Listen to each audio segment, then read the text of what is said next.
Hari ni saya nak beletak satu benda yang saya rasa penting untuk kita semua faham. Saya rasa yang tengok video saya ni ramai yang masih muda. Saya nak nasihatkan kepada sahabat-sahabat saya yang muda ni macam ni.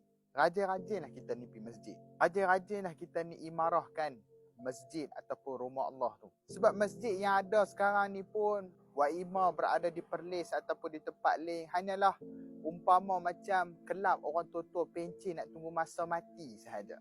Jadi kita sebagai orang yang muda, anak-anak muda, sepatutnya kalau boleh kita jadikan masjid tu sebagai rumah kedua kita. Datang imarahkan masjid. Pergi tunaikan ibadah di masjid. Tapi kadang-kadang kita ni menyegan.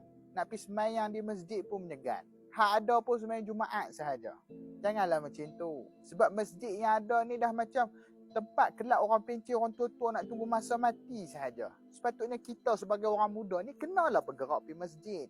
Kena pergi penuhkan masjid tu. Imarahkan masjid tu. Sebab bila kita ke masjid, kita kenal dengan jemaah, kita mengeratkan ukhuwah antara satu sama lain, kita kena saling kenal, mengenal antara satu sama lain, dan dalam masa yang sama kita mengangkat syiar agama yang suruh untuk kita berjemaah. Tapi kalau kita semayang hanya di rumah sahaja, kan, kalau semayang di rumah jemaah pun tak berjemaah juga, macam mana kita nak dapat rasanya kekuatan ataupun keeratan bila mana kita menunaikan solat secara berjemaah dan menghubungkan ukhuwah antara kita.